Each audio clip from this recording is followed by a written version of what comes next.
Bom, vamos continuando o nosso culto, né? Nossa escola dominical, especificamente nessa manhã. Eu sei, assim, que todos nós passamos por muitas lutas, por muitas dificuldades, mas todas elas nós podemos superá-las pela graça de Cristo. Que bom que nós temos o Senhor como a nossa herança, o Deus que nos sustenta, o Deus que nos dirige. Imagina aquela pessoa que não tem nenhuma esperança, que não conhece a Cristo, que não tem nenhuma esperança no amanhã. Nós cremos verdadeiramente que se nós partirmos daqui por qualquer situação, inclusive, se for o caso, pelo coronavírus, nós estaremos com Cristo para sempre. Bom, nessa manhã eu gostaria que nós pudéssemos caminhar na palavra do Senhor, e eu quero meditar com os irmãos aqui no texto de 1 Pedro 4, 1 a 19. O texto nos fala de sofrimento. Nós vamos falar de sofrimento, mas pensando no sofrimento como uma maneira de realmente confiar em Deus em todos os aspectos. Então, vamos lá ver aquilo que a palavra do Senhor tem a nos dizer. Antes de lermos o texto, que depois eu vou voltar aqui em vários itens do texto, então eu não vou ler o texto agora. Mas eu quero já mencionar aqui que nós vamos trabalhar como é que o sofrimento chega na nossa vida, como é que a gente lida com ele. E a gente tem vivido um tempo de sofrimento. E eu tenho procurado, na medida do possível, caminhar pensando em assuntos que têm a ver com o nosso dia a dia. E, infelizmente, esse é um momento de sofrimento, é um momento de dor e de dificuldade. Então, se eu fizer essa pergunta, imagino que todos nós, todos que estão ouvindo, vão dizer: você já passou por algum sofrimento? Alguns sofrem mais, outros sofrem menos. E de repente a gente faz uma pergunta: por que essa pessoa está sofrendo? Nós até nos perguntamos: será que é algum pecado? Será que é alguma coisa que eu fiz com os meus pais? Alguma situação que gerou esse sofrimento? Não necessariamente. Nós sofremos porque somos seres humanos. Então, outros fazem a seguinte pergunta: se Deus existe, por que existe o sofrimento? Não é? E uma outra pergunta: se Deus é bom, por que é que existe o mal e o sofrimento no mundo? Deus poderia extingui-los daqui. Mas a questão é que o sofrimento entrou no mundo por causa do pecado. Deus havia deixado claro para Adão e Eva que se eles pecassem, que se eles errassem, eles seriam conhecedores do bem e do mal. E quando eles pecaram, eles conheceram o bem e o mal, mas especialmente o mal. Então o pecado entrou na raça humana a partir daí. E ele corrompeu não somente o nosso físico, mas também a nossa alma. E nós temos uma série de dificuldades, né, em relação a Deus e tudo mais. Então, a Bíblia diz que os filhos de Deus gemem por causa do pecado. A Bíblia diz que o Espírito Santo de Deus geme para ver esse mundo sendo restabelecido. Mas também a Bíblia diz, em Romanos 8, que a própria natureza geme na expectativa de ser restaurada, por fim, para a glória de Deus. Então, existem diversas formas de sofrimento. Nós sofremos de diversas maneiras.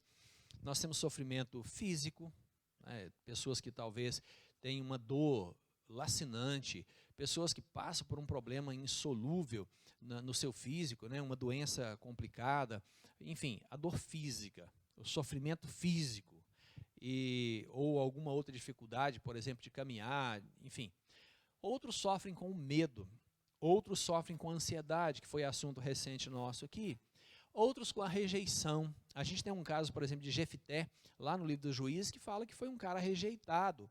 Então muitos mesmo sofrem com a rejeição. Rejeição dos pais, dos amigos, e às vezes até mesmo da própria igreja, vamos dizer assim, né? Outros sofrem com a pobreza. Aliás, muitos sofrem com a pobreza e muitos morrem por causa da pobreza. E aqui eu falo de uma pobreza extrema.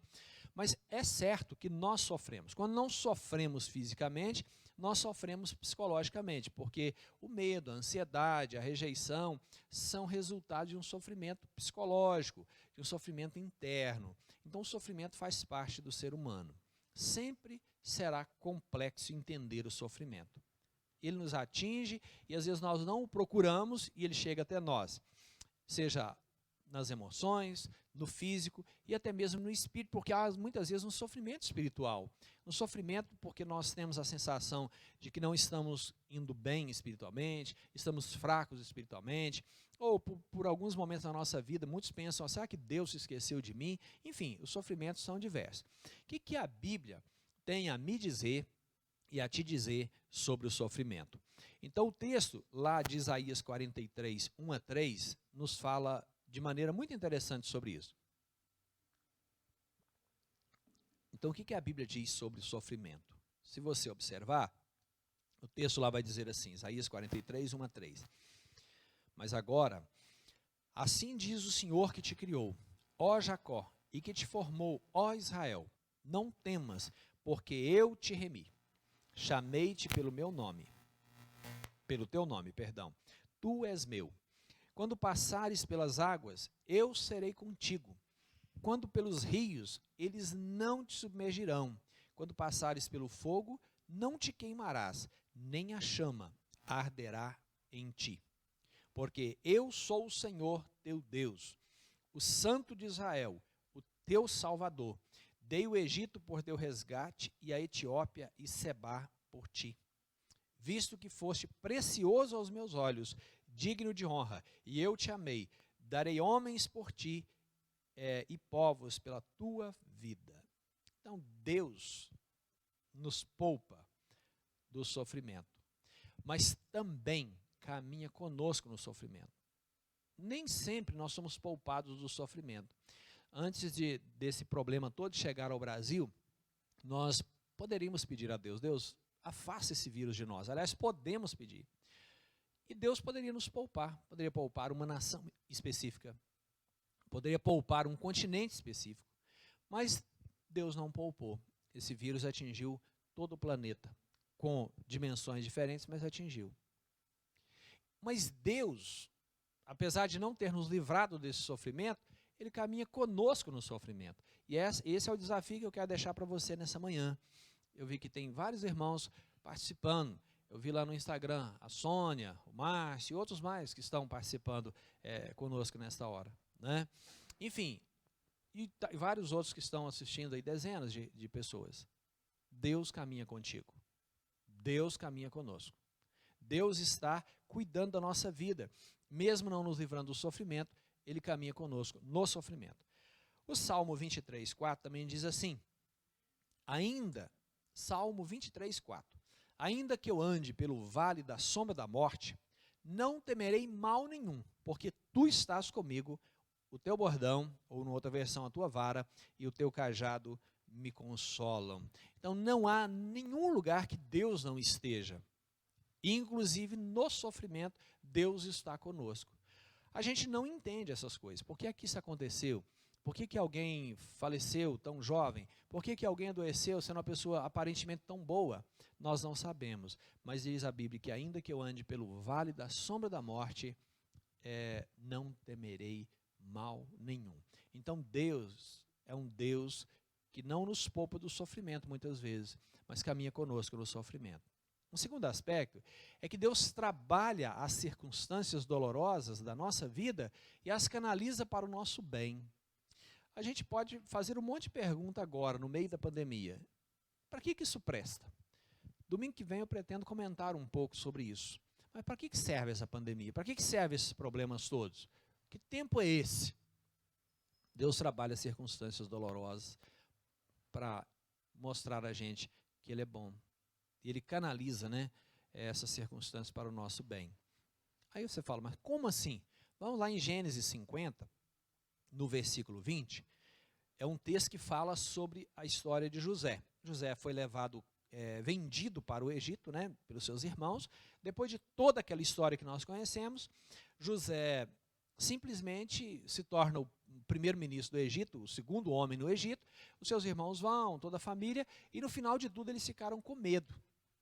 E aí José, no final da trajetória dele ali no Egito, fala para os seus irmãos, acalmem, Deus me mandou para cá para preservar a nossa família. Olha lá o 50, 20, o que diz. Vós, na verdade, intentaste o mal contra mim, porém Deus o tornou em bem, para fazer como vedes agora, que se conserve muita gente em vida. Olha que coisa interessante. vós, na verdade, intentaste o mal contra mim, porém Deus o tornou em bem.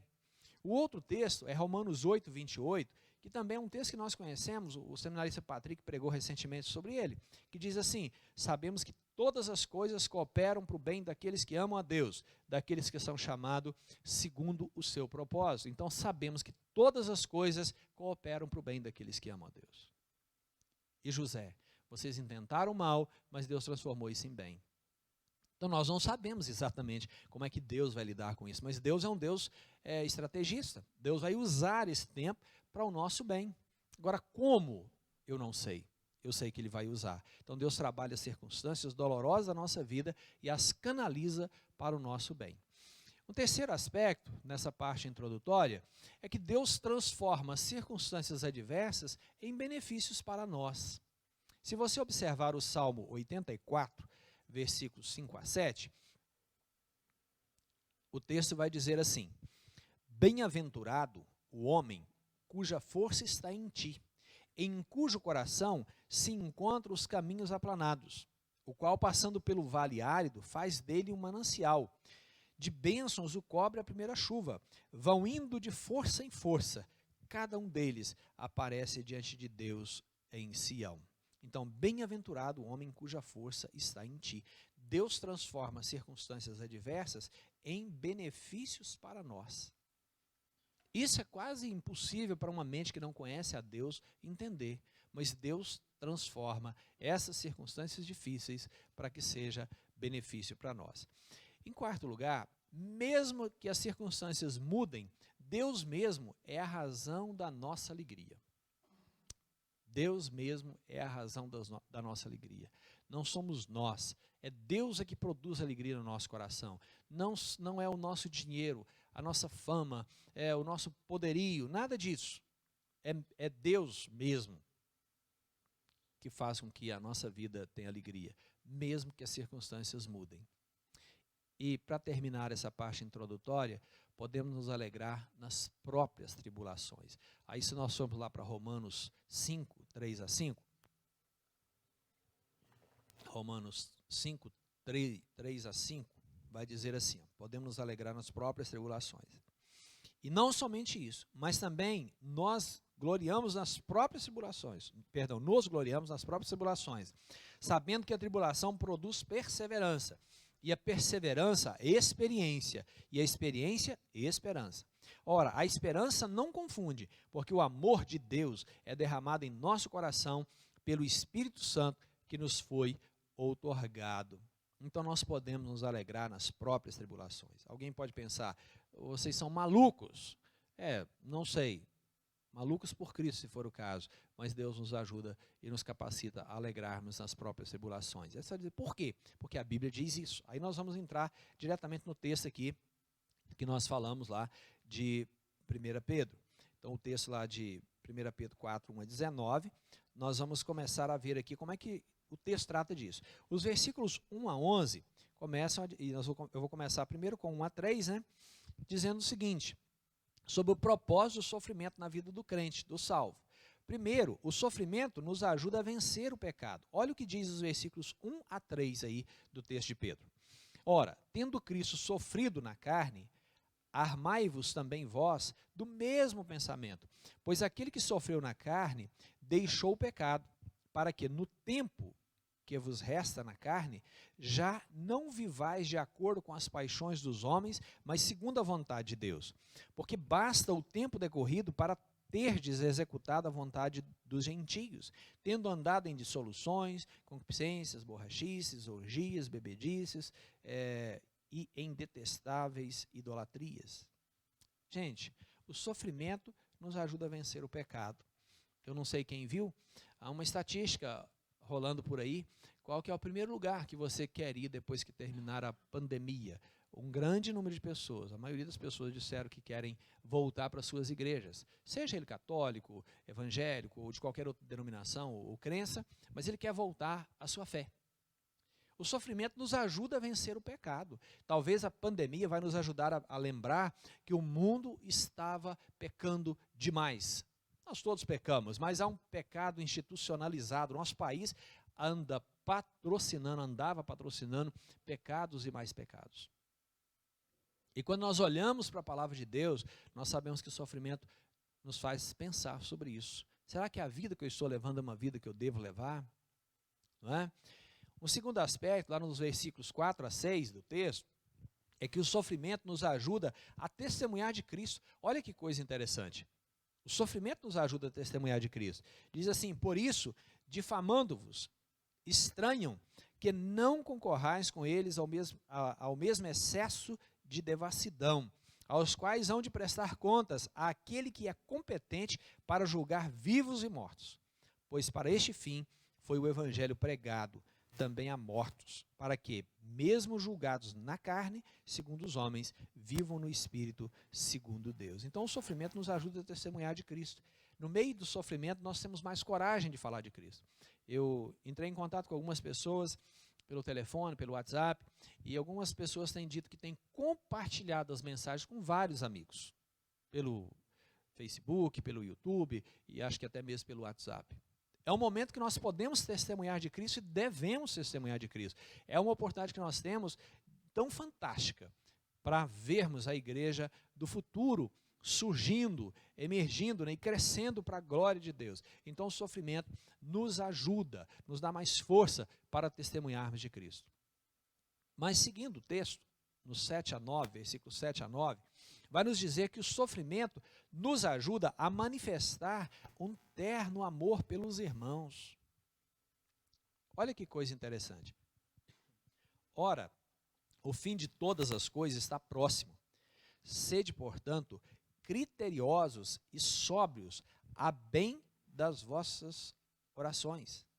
Acima de tudo, porém, tende amor intenso uns para com os outros, porque o amor cobre multidão de pecados. Sede mutuamente hospitaleiros, sem murmuração.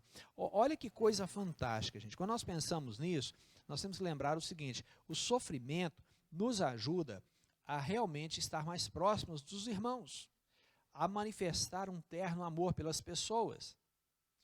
O sofrimento nos ajuda a manifestar uma sensibilidade mais aguçada. As pessoas que estão à nossa volta, elas estão mais sensíveis aos problemas dos outros. Nós somos mais solidários. O mundo todo se torna um mundo mais solidário. E eu imagino que nesse período todo de sofrimento, você já contactou alguém, saber se não estava precisando de alimento, de alguma grana para resolver alguma coisa, de uma carona, de uma ajuda qualquer, né? Então, o sofrimento nos ajuda a manifestar uma sensibilidade maior em relação ao próximo. Quando sofremos, nós passamos a ver a vida dos outros com outros olhos. A gente consegue perceber que o meu problema é, às vezes, até um problema pequeno se comparado ao problema do outro. Quando, no meio de uma pandemia dessa, nós descobrimos que ninguém está isolado, que não há uma ilha segura. Não tem jeito. Nós precisamos uns dos outros. Daí a necessidade, ou pelo menos a orientação que as pessoas têm tido sempre aí, de que usem máscaras, que evitem aglomerações e etc. Então, quando nós sofremos, nós passamos a ver os outros com outros olhos. Isso nos torna mais amáveis, mais generosos.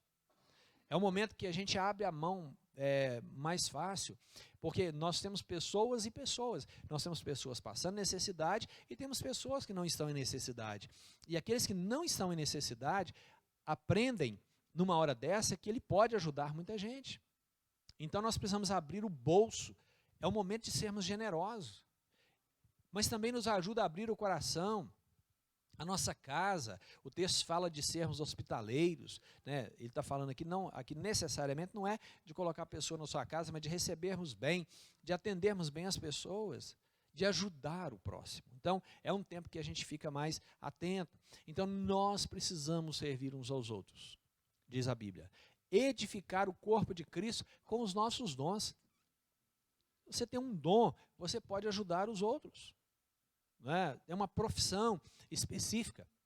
Pense, por exemplo, numa pessoa que mexe com a questão de computadores. Ela pode ajudar muita gente no momento que o computador que o sistema de transmissões e etc., né, para ouvir várias coisas para estudar, está aí abarrotado. Enfim, nós temos várias áreas, médicos e outras pessoas mais, psicólogos e por aí vai. E nós estamos nessa linha, né, pastores e etc. Bom, o sofrimento também, lá no versículo 10 e 11, nos ajuda a colocar os dons que Deus nos deu a serviço do seu povo. Os versículos 10 a 11 diz assim: servi uns aos outros, cada um conforme o dom que recebeu, como bons despenseiros da multiforme graça de Deus. Se alguém fala, fale de acordo com os oráculos de Deus. Se alguém serve, faça-o na força que Deus supre, para que em todas as coisas, seja Deus glorificado por meio de Jesus Cristo, a quem pertence a glória e o domínio pelos séculos dos séculos. Amém. Então o sofrimento nos ajuda a colocar os dons que Deus nos deu a serviço do povo. Nós precisamos servir uns aos outros, edificar o corpo de Cristo, fazer aquilo que Deus quer para a nossa vida. Então esse é um primeiro aspecto. O propósito do sofrimento na vida do crente, o propósito do sofrimento na nossa vida, nós que amamos a Cristo. Mas há um segundo propósito, o que nós olhamos no texto, como é que a gente tem que lidar com isso, que são as atitudes do crente em relação ao sofrimento. Versículos 12 a 19. Como é que nós, como cristãos, que amamos a Cristo, devemos lidar com o sofrimento? Como é que nós temos que lidar com essas coisas momentâneas que nós vivemos? E às vezes não são tão momentâneas, né? Mas vamos lá. Primeiro, o texto vai nos informar, aí, do versículo 12 ao 19, né, que o crente precisa entender que o sofrimento não é incompatível com a vida cristã. Gente, o sofrimento não é incompatível com a vida cristã. É louco aquele que diz que aquele que ama a Cristo não sofre, que aquele que ama a Cristo não adoece. E talvez falta pouco dizer que não morre, né? Não, o sofrimento é da vida, e é da vida do crente também. Cristo sofreu, pronto, não precisa dizer mais nada. Nós não podemos nos furtar aos sofrimentos. Se ele sofreu, nós também teremos sofrimentos, em maior ou em menor escala, mas teremos. Em maior ou menor intensidade, mas teremos. Então o sofrimento é da vida do crente também. Então o crente precisa entender que o sofrimento não é incompatível com a vida dele. O segundo aspecto é que o crente precisa entender que o sofrimento é para nos provar e não para nos destruir. Olha aí o versículo 12, que coisa fantástica. Amados, não estranheis o fogo ardente que surge no meio de vós, destinado a provar-vos, como se alguma coisa extraordinária vos estivesse acontecendo. Olha que coisa interessante. Amados, não estranheis o fogo ardente que surge no meio de vós, destinado a provar-vos, como se alguma coisa extraordinária vos estivesse acontecendo. Ou seja, não assusta com o sofrimento. O sofrimento é para nos provar e não para nos destruir. O fogo destrói apenas a escória, enquanto purifica o metal. O fogo só destrói a escória, mas ele purifica o metal. Lembre-se de Jó. Jó, diz a Bíblia, que era um homem reto, íntegro. O texto diz exatamente isso, que existia na terra de Uz um homem chamado Jó, homem reto, íntegro, e que se desviava do mal. Olha o sofrimento de Jó. Por quê? Porque Deus iria usar esse sofrimento de Jó para purificá-lo. Aqueles que não são purificados são destruídos. É o que acontece com a escória. Então nós temos que fazer uma opção na nossa própria vida. Eu vou enfrentar o sofrimento para sair purificado, ou eu vou passar pelo sofrimento e vou me queimar e vou virar uma escória que para nada serve. Então, o sofrimento é para nos provar e não para nos destruir. Deus traz isso para nós, como cristãos que amamos de fato a Cristo. Um outro aspecto, no versículo 13, é que o crente precisa entender que é possível enfrentar o sofrimento com exultante alegria. Isso é o paradoxo dos paradoxos, né? Nós precisamos entender que é possível enfrentar o sofrimento com exultante alegria. Versículo 13. Aí ele diz, pelo contrário, alegrai-vos na medida em que sois co-participantes do sofrimento de Cristo. Olha que coisa fantástica. Alegrai-vos na medida que sois co-participantes dos sofrimentos de Cristo, para que também, na revelação de sua glória, vos alegreis exultando. Jesus sofreu, E nós, quando sofremos, devemos nos exultar porque sofremos, principalmente se sofremos por Cristo. A igreja hoje tem sofrido. Nós estamos aqui com um grupo diminuto para fazer a transmissão. Mas muitos já têm 1 mês e pouco que não comparecem num culto, não podemos. Isso é um sofrimento. Mas tem outros sofrimentos muito mais sérios, como perseguições das mais diversas. Então, Jesus nos motiva a nos alegrarmos quando passamos pelo sofrimento. Paulo se alegrava no sofrimento. A carta aos Filipenses, que eu li o texto, no início desse momento, dessa devocional, ele está falando de alegria, na carta inteira. Então, Paulo se alegra. Então, o crente precisa entender que é possível enfrentar o sofrimento com exultante alegria. Pedro diz em outro momento que nós exultamos, nos alegramos com alegria indizível e cheia de glória. É uma alegria que não está nas coisas que nós temos, nas coisas que nós conseguimos fazer, nos amigos que temos, mas na salvação eterna. E é isso que o texto vai dizer, para que também na revelação da sua glória vos alegreis exultando. Se Jesus pudesse agora mostrar para mim e para você como que é a eternidade de uma maneira muito clara, nós não íamos querer ficar aqui nessa terra mais nem 2 segundos. Não é porque é um problema sério acontecendo, não. Poderia ser nas situações das mais diversas. Então, Jesus nos motiva a nos alegrarmos nessas circunstâncias. O versículo 13 vai nos dizer que o crente precisa entender que o sofrimento nos une profundamente a Cristo, que é o texto que eu acabei de ler, né? Que ele nos chama a alegrar e vai dizer na revelação da sua glória, vos alegreis exultando. Então, nós precisamos entender que o sofrimento nos une profundamente a Cristo. O que isso significa? O sofrimento, para o crente, significa partilhar das suas aflições passadas. Eu e você não estávamos lá no Calvário, na morte vicária de Cristo, não. Mas nós partilhamos o seu sofrimento agora, por causa de Cristo, por causa da pregação do Evangelho de Cristo. E o sofrimento para o crente significa partilhar da glória futura. Nós esperamos a glória futura. Então nós temos que olhar para o sofrimento presente com as lentes do futuro. Às vezes, nós olhamos para o nosso sofrimento no momento ali. Nós não conseguimos ter a perspectiva a médio e longo prazo. Eu vou dar um exemplo disso. Se você pegar uma criança de 2 aninhos e oferecer para ela um pacotinho de balas, que custa, sei lá, 50 centavos, R$1, e oferecer uma nota de R$100, ela vai escolher o pacote de balas.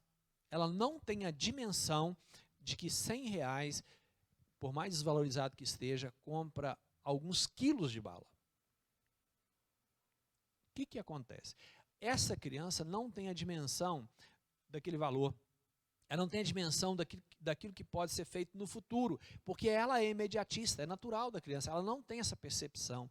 Mas tem muito crente também que não tem essa percepção da glória futura. Ele olha a vida aqui embaixo, ele gasta o seu dinheiro aqui embaixo, ele investe tudo aqui embaixo, e daqui a pouco a vida acabou. Ele gasta a sua saúde toda aqui embaixo, e esquece que o nosso corpo é para a glória de Cristo. Ele vive a vida regaladamente, como diz a Bíblia, e esquece de olhar para a eternidade. Temos que olhar para o sofrimento presente com essas lentes do futuro sempre. Ali, se a gente tem uma expectativa razoável aqui, ali na eternidade, não haverá mais lágrimas, nem dor. Tudo isso vai passar. Mas se passar e nos levar, também nós estaremos com Ele. Nós não temos que nos preocupar com muitas coisas.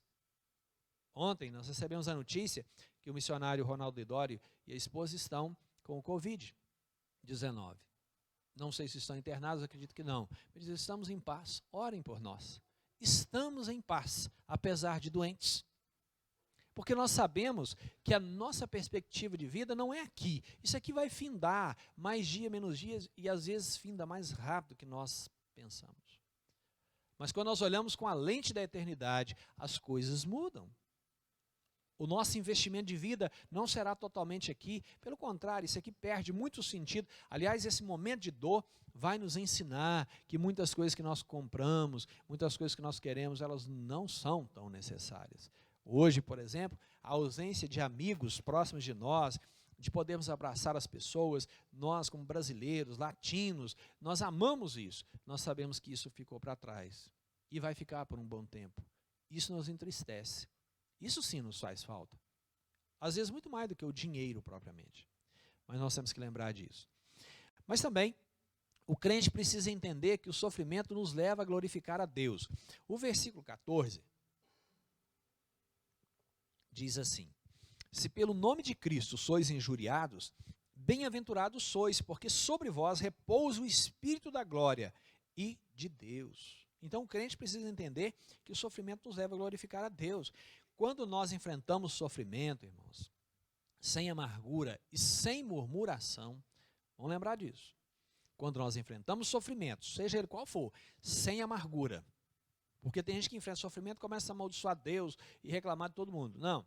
E sem murmurações. Ao contrário, a gente tem um coração sereno e a gente adora a Deus apesar do sofrimento. Nós não somos masoquistas, mas nós sabemos que Deus é um Deus que nos ama. Isso vai gerar no nosso coração uma paz. Nós não nos revoltamos contra Deus ou contra o mundo, não. Mas, pelo contrário, nos submetemos à vontade de Deus. Então ele será glorificado. A Bíblia diz: sujeitai-vos, pois, a Deus, resisti ao diabo e ele fugirá de vós.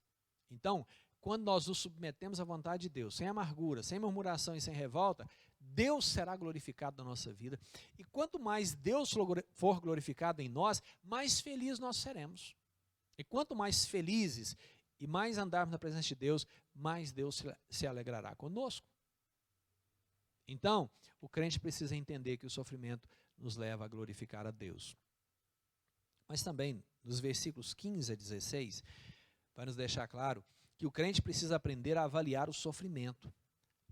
Diz assim: não sofra, porém, nenhum de vós como assassino, ou ladrão, ou malfeitor, ou como quem se intromete em negócios de outrem.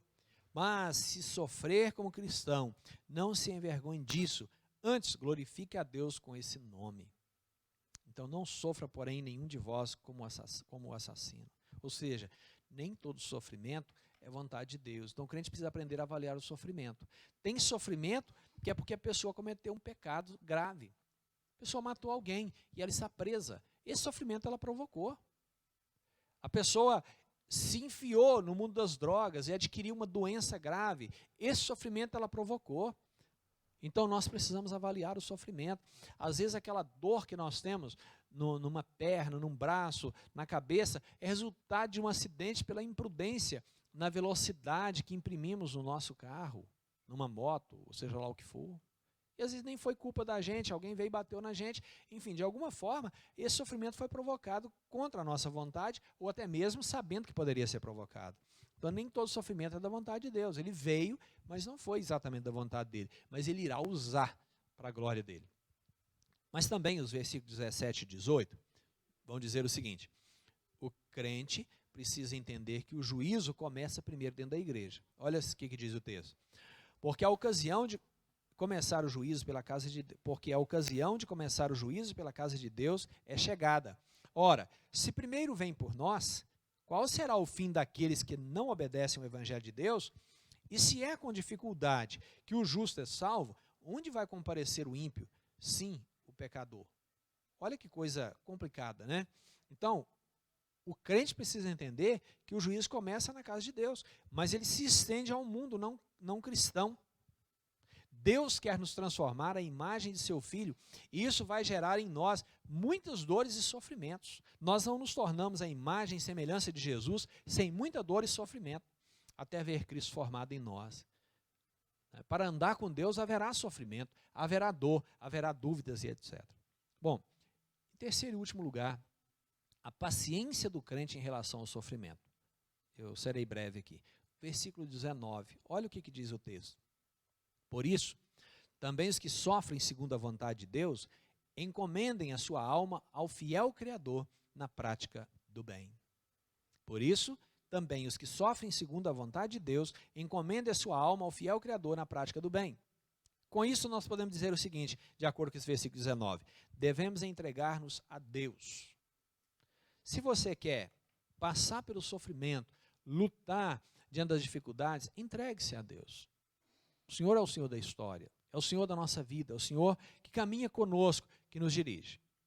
O segundo aspecto é que nós devemos continuar praticando o bem. A parte B desse versículo deixa isso claro, né, que nós precisamos continuar praticando o bem.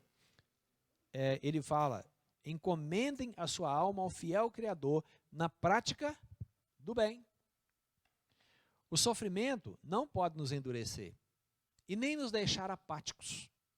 Precisamos seguir com ações. Nesta manhã, nesse dia, você que ouvirá posteriormente, a pergunta é, às vezes você está apático, a pergunta é, você tem feito alguma coisa? Você tem reagido a isso? Quais seriam as reações que a gente poderia ter no meio desse problema todo? A prática do bem. Pega seu telefone, liga para um amigo, liga para alguém, chame essa pessoa, conversa com ela. Deus é um Deus que pode trazer ao nosso coração a sua paz. E pode levar a sua paz a outros corações. Isso é prática do bem. Se você pode, tem condições, você pode ver se tem alguém passando uma necessidade material, né, de alimento, e levar alguma coisa a essa pessoa. Enfim, nós devemos continuar praticando o bem. O sofrimento não pode endurecer o nosso coração. Tem muita gente que numa hora dessa vai endurecer o coração, vai endurecer o coração financeiramente, vai endurecer o coração porque está com medo de faltar as coisas, né? E aí não pode ajudar os outros porque tem que economizar. É claro que tem que economizar. E cada um tem uma situação. São situações das mais diversas, mas nós não podemos endurecer o coração na prática do bem. Eu não posso me aproximar de ninguém. Bom, mesmo sem aproximar, nós podemos ajudar as pessoas. Você pode deixar uma palavra amiga, você pode ligar para alguém, você pode caminhar até próximo da casa de alguém e dar uma palavra, ajudar. Nós não podemos nos deixar ficarmos apáticos. A apatia é um problema. Nós vemos o sofrimento e deixamos para lá. Agora, nós podemos também seguir em ações orando a Deus. E é o que nós mais temos feito. Deus tenha misericórdia de nós. Olha para a nossa vida. Abençoa a nossa vida. Abençoa, Deus, os médicos que estão na linha de frente, os enfermeiros, o pessoal da saúde em geral. São as pessoas que estão lá na linha de frente. Guarde essas pessoas. Ore por elas. Incentive, mande um recadinho para aqueles seus amigos que são médicos. Nós temos alguns irmãos aqui que são médicos. Mande um recadinho para ele, agradeça, diga que está orando por ele, mas ore de verdade. Nós não podemos ficar apáticos, nós temos que fazer alguma coisa. Como é que nós também podemos lidar com essa questão da apatia? Nós não podemos deixar de ler a palavra de Deus. Nós temos que ler a palavra, caminhar na palavra, orar a Deus, trazer a família para junto de Deus.